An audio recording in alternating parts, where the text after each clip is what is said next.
você falou um pouco sobre o porquê que existe tanta inadimplência no Brasil. E aí você entrou olha, o CDC tinha uma brecha lá, e aí acabou entrando nisso.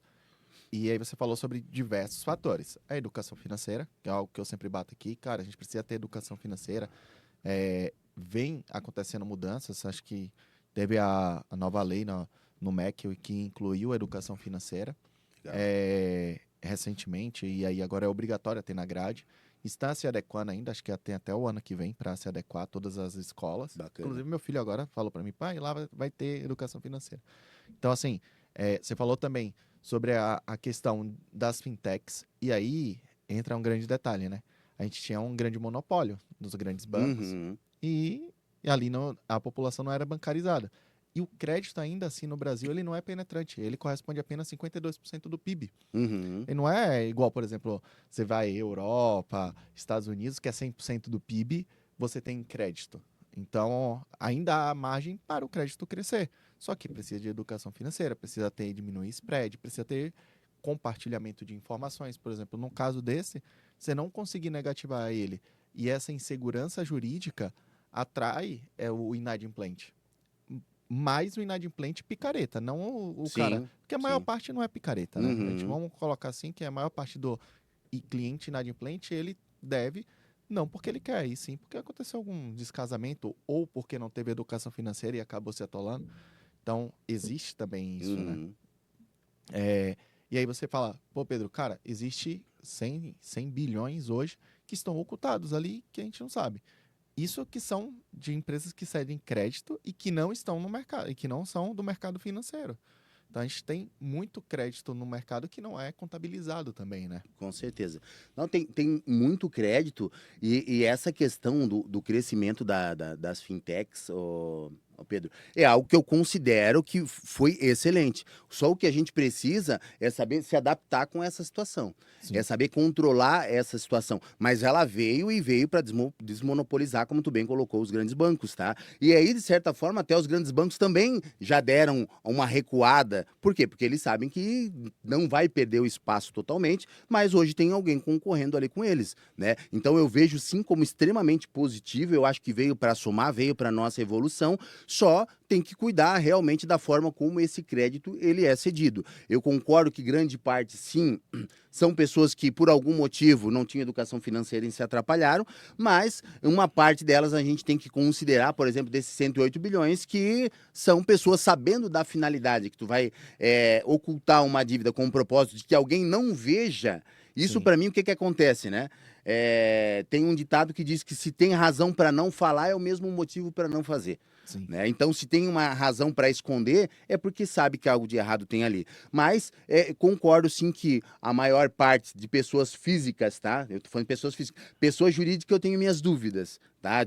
Carregando pela minha experiência, principalmente pela facilidade que é hoje e o que eu vejo acompanhando, que é minha dor lá, Pedro, abro uma empresa, fecho uma empresa, coloco no nome de laranja. A pessoa física não, ela não consegue transferir a dívida dela como regra, né? Agora uma pessoa jurídica faz isso com muita facilidade. Então, algumas eu concordo que não estão apertados, mas pela experiência, grande parte deles se oportunizam em razão do regime que a gente tem no Brasil, que é o princípio, na verdade, da autonomia patrimonial. Sim. A dívida da empresa, ela não se comunica em regra como a do sócio, com exceção da pessoa, da empresa individual, né? Sim. Então, essa metodologia, esse formato, ele também incentiva a inadimplência de pessoa jurídica, eu estou dizendo, tá? Porque é muito fácil tu constituir uma dívida e simplesmente a empresa está lá, baixou as portas, fechou ao arrepio da lei, e aí tu fala, não, eu não consigo pagar. E para eu atingir o patrimônio do Pedro, pessoa física, eu tenho que provar XYZ. É extremamente difícil conseguir uma desconsideração da personalidade jurídica para tirar a dívida da empresa e passar para o sócio. Eu preciso de requisitos para isso, tá? Sim. Que é o abuso da função e desvio da finalidade. Então, assim, quando tu pede isso no judiciário, parece que já tem um botãozinho do juiz já improcedente, tá? Então, Sim. é difícil conseguir isso. Então, isso também, essa metodologia, ela também, sendo franco contigo, ela impulsiona a inadimplência, tá? Mas um dos motivos eu conceituo a inadimplência como aqui, né, de pessoa jurídica, pelo fato do Brasil também ser um berço da impunidade. Tá? Sim. Eu considero isso sim. A gente estava até batendo um papo, tu falou como que é a forma de cobrança, onde lá no Peru e na No Peru e na Espanha. e na Espanha. Então, assim, queria que aqui fosse assim também, mas não é. Então, nós somos muito lenientes com relação a isso, tá? Exemplo, eu vou te falar do Código de Defesa do Consumidor. Primeiro, assim, eu não tô demonizando o devedor, tá? Sim. Assim, eu acho que tem N condições, só que eu tô tratando aqui da minha experiência, às vezes eu tô tratando aqui da regra e não da exceção, tá? Não tô demonizando o devedor, porque cada um tem o seu motivo para Sim. ficar devendo. Mas às vezes a gente vê cada coisa no dia a dia, que eu vou te falando aqui exemplos no decorrer da nossa conversa, que é a minha dor, tá?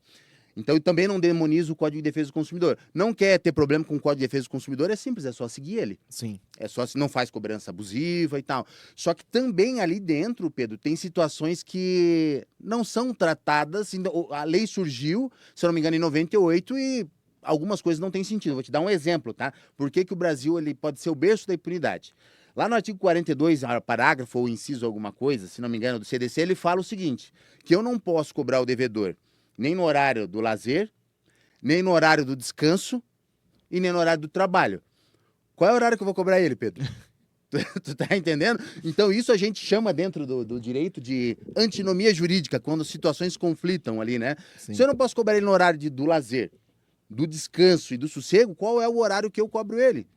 Tu Sim. consegue entender? Até pouco tempo atrás, antes do Tarcísio assumir, se eu não me engano, não sei se tu conhecia essa lei aqui em São Paulo, a gente tinha uma lei que dizia que se alguém se o devedor ele colocasse lá o consumidor na plataforma para ninguém ligar para ele, Não me perturbe. não me perturbe, eu não podia ligar para ele, Sim. eu não podia mandar mensagem de cobrança, não podia. Então, se eu não posso ligar e não mandar mensagem de cobrança, o que que acontece?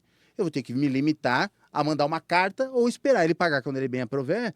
Sim. Então, isso caiu, pelo que eu vi, tá ali pouco tempo atrás. Então, esses tipos de situações, eu acho que sim, a gente tem bastante institutos jurídicos para ajudar o devedor. A própria lei do superendividamento, qualquer coisa, Sim. quando tiver um espaço, eu falo aqui contigo também. A própria recuperação judicial, outros programas governamentais. Então, existem inúmeras situações.